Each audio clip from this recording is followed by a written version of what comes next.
organic, unpredictable, unknown, lovely, beautiful, a sense of fulfillment. This is part of the pleasures of life and not the chores of life.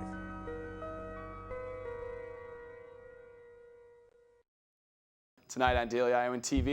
And I'll give you a first look at where future University of Iowa students might end up. Catcalling on campus, harmless or harassment? And in sports, a recap from action on the Diamond, new Hawkeye faces, and one track star set to compete all across the globe coming up.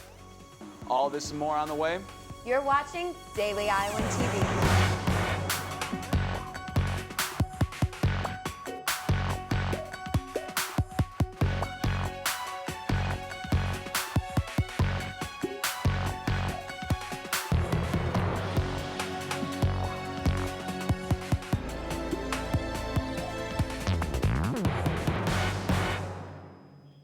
Thanks for joining us. I'm Austin Love. And I'm Greta Miley. University of Iowa faculty members say they deserve a living wage. Close to 20 UI adjunct professors and supporters marched to Jessup Hall yesterday protesting against their current pay. According to national reports, adjuncts earn a median of $2,700 per course. The UI adjuncts said they want $15,000 per course taught and security in their jobs. This march was part of a larger movement nationwide in which adjuncts and temporary workers came together under Faculty Forward campaign. And adjuncts aren't the only ones voicing their concerns. The Rape Victim Advocacy Program took to the Penncrest this afternoon to speak against street harassment. The group handed out informational brochures and spoke to members of the public.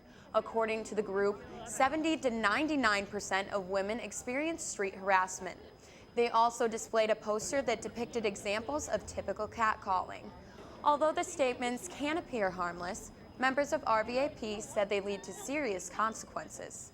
People do get hurt by that. It's not just something, these little phrases just don't blow by. This is a big deal, and I think it's our job as community members, to step up and do something about it. One of UI's alumni says he's the right guy to help rebuild the city.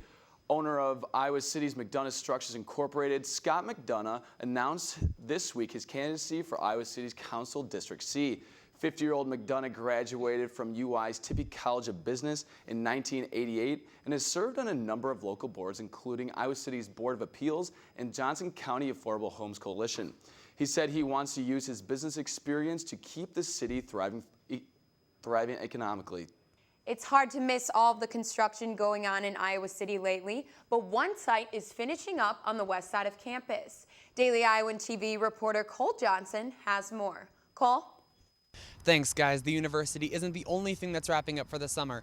The construction on the new dormitory Peterson Hall is almost complete, meaning many students are going to have a brand new building to call home next year. I was able to get an inside look at the dorm as the final touches are being completed. The construction of the new dorm began back in March of 2013. The entire project has cost over $53 million. The building itself will be 187,000 square feet and will stand 10 stories high.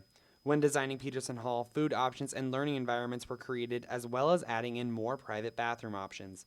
When looking at the floors themselves, they were designed to change up the live-learning community requirements. If we have a community, we'll have a community of 26 on one side, which is our global mosaic.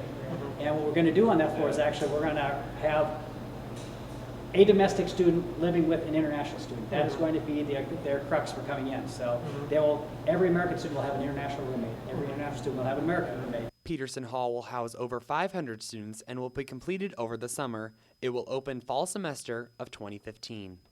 For all those that are going to be living in the new dorm, I hope you enjoy it.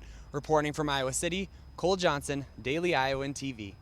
And to catch up on all the buzz happening around Iowa City, We'll hand it over to Megan Sanchez in this week's Arts and Entertainment.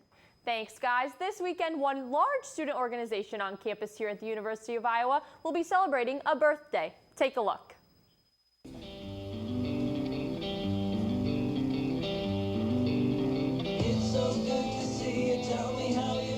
From an old broom closet in Quadrangle Hall to a tucked-away corner in the Iowa Memorial Union, KRUI radio has truly come a long way since the 1950s. But it wasn't always called KRUI. KRUI actually started as KWAD back in 1952. And their only listeners were the residents of what is now called Quad. But in 1984, the station changed its name and made 89.7 FM its new home. Today, the completely student-run radio station airs 24 hours a day and stands as the second largest student organization on campus at the University of Iowa. This weekend, KRUI will celebrate 30 years on the air. I think that just really shows how much value people find in KRUI, how much value the students find in working at KRUI. It's also a testament to the passion, time, and effort that people have put in to working at KRUI over the years. Celebratory events this weekend will include a show at the Mill and a reception. Many alumni are expected to be in attendance. To find out more about this weekend's events, check out KRUI's Facebook page, and don't forget to read about the birthday in today's edition of 80 Hours. That's all I have for you this week. Back to you at the desk. You know, Austin, it was an absolutely beautiful day outside today. I saw a lot of students on the Pentecrest. Yeah, it's great to see students taking advantage of the warm weather. But is that warm weather going to stay put for the rest of the week, Sammy Jo? Yes, it should, Austin. The weather has been beautiful, and it is supposed to stay throughout the week. Tonight will be clear with a low around 50, and tomorrow morning will be mostly sunny. By the afternoon, you can expect temps to reach close to 80 and then dip down to the 50s by the evening. Saturday will be another warm day with a high in the upper 70s. Sunday's high will be around 70 with scattered thunderstorms in the evening with a low of 45. Looking into next week, we'll see that rain clear up. Monday and Tuesday are looking windy, but the rest of the week looks partly sunny with highs around 60 and lows in the upper 30s. We still have a couple weeks left of April, so enjoy the nice weather, but be prepared for anything. Back to you two at the desk. This week, one student organization held events every day to celebrate and share aspects of their culture. I went to check it out. Bright colors and excited voices filled the first room at the IMU River Room on Tuesday, and those same voices will continue to resound all week. It's to really promote the awareness of the African culture. So we're trying to do activities that kind of affect African culture, making African flags. It's African Week for the African Student Association. This also included creating jewelry with African beads, tie-dyeing, and painting.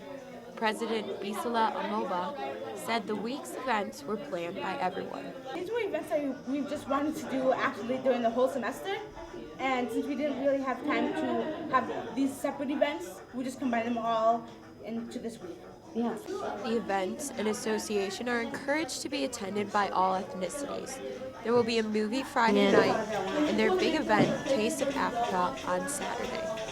Reporting from the IMU, Greta Miley, Daily Iowan TV. You can find out more about the festivities on the University of Iowa African Students Association page. Well, hopefully that rain will hold off for some of the spring sports going on this weekend. Yeah, Greta, I hope so. But for now, for more on sports, we'll toss it over to Chelsea Brown and Austin Luce standing by in the sports studio. Guys? I agree, Greta, and I'm sure the Iowa baseball team will want to hold off on that rain as they compete here in Iowa City this weekend. And we'll get to Coach Heller's squad in just a bit, but first we begin with action on the softball diamond. Marla Luper's squad fell to in-state rival Iowa State 5-4 just yesterday. The Cyclones found the scoreboard first with 3 runs due to 4 walks, an error, and 2 RBI singles to take an early lead. The Hawkeyes got 2 back in the bottom of the first and tied in the bottom of the second. Both teams put up 1 in the third to tie things over until the 5th inning, where Iowa State's designated hitter Allie Kappert hit a deep home run over center field to make a score and secure the 5-4 victory over the Cyclones. Blank led the Hawkeyes at the plate with her 15th multiple hit game of the season. She recorded 3 singles, an RBI, and scored a run. Freshman Cheyenne Pratt also recorded a multiple hit game, her 6th of the season, going 2 for 3 with 2 singles and 1 run scored. Iowa will return to action this weekend as they travel to West Lafayette, Indiana for a 3-game series against the Boilermakers. Ballpark fans had to split their time between the 2 diamonds and in-state contests yesterday. Around 8:30, spectators gathered at Duane Banks Field to watch the Iowa baseball team as they took on Iowa's neighbors to the north, the Cornell Rams. Daily Iowa TV sports reporter Jordan Maloney has more on the in-state competition. The 14th ranked University of Iowa baseball team was finally able to break a streak of midweek non-conference losses. After losing to Bradley on Tuesday night, the Hawkeyes went to battle at home on Wednesday against Cornell. While hitting has been an issue for the Black and Gold in recent games, the team recorded 12 hits in their 9-1 win over the Rams. The Hawkeyes came out swinging, taking an early lead, bringing in 4 runs in the first 3 innings. I think it's kind of trusting the process. You know, it's on this team, everybody wants to do it. you know, they try so hard, and sometimes in baseball it's not the best answer, and, you know, kind of coach talked about it, you know, just kind of relaxing and playing, you know, the way you've played your whole life, and that's kind of what we did tonight, and just kind of went out and tried to have fun, and it, you know, the results showed. As has been the story this season, Iowa's defense continued to impress, letting up only 2 hits against the Rams. You just have to stick to the process and stick to the approach and stick to the plan, because when you deviate, then things spiral out of control. And I really felt like that the guys took a big deep breath today and kind of went back to who they were. Answering Cornell's only run of the game, the Hawkeyes tallied 4 runs in the 5th inning. Freshmen Grant Klenovich, Daniel Aaron Morial, and John Barrett set the stage for the inning with 3 consecutive doubles. Chris Goodman and Nick Rossetti followed with a pair of RBI singles to close the 5th. Tyler Payton tallied the team's final run in the bottom of the 6th inning. The team looks forward to staying in Iowa City this weekend as they take on another 3-game Big Ten series at home against the Northwestern Wildcats. That's all for today in baseball. I'm Jordan Maloney with Daily Iowan TV Sports.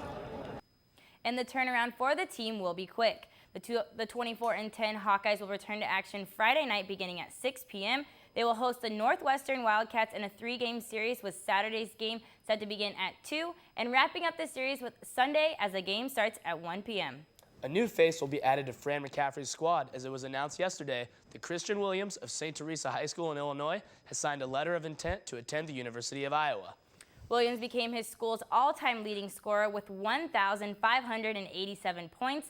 As a senior, Williams averaged 18.7 points, 8.6 rebounds, 3 assists, and 3.3 steals. The guard helps lead St. Teresa to a 27-5 undefeated conference record and finishing up runner-up at the state tournament. Coach McCaffrey said, Christian is an incredibly versatile player who can play 3 positions. He's a terrific athlete with great length. He's a phenomenal passer and a proven winner. Christian fits very well with our style. Williams joins Andrew Fleming, Brandon Hutton, Ahmad Wagner, and Isaiah Moss on Iowa's 2015 recruiting class.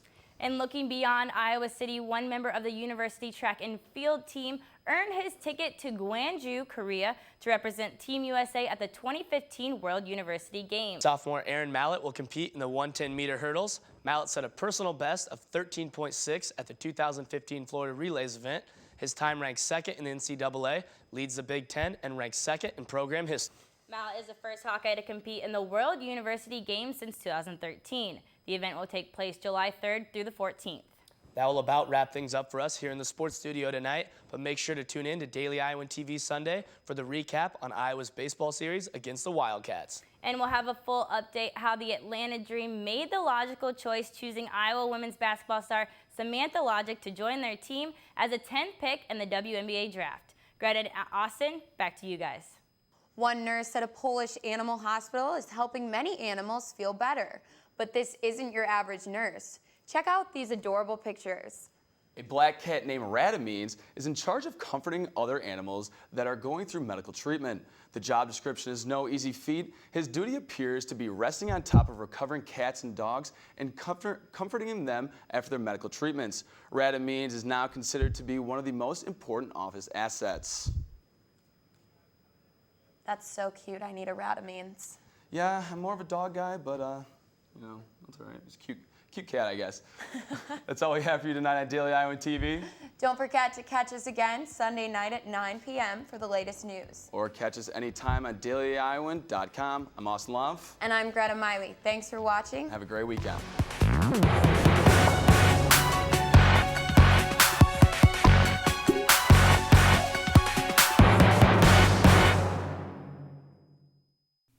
Can't pick up a copy of the Daily Iowan? Are you worried about how you're going to find out about the latest news in Iowa City and the University of Iowa? Well, look no further. You can download the Daily Iowan mobile app on your iPhone for the area's best news coverage. And you can also read and watch us on your iPad. You can always find current and past Daily Iowan stories at dailyiowan.com. The Daily Iowan is now on TV, online, and in your pocket. If it happens, it's news to us.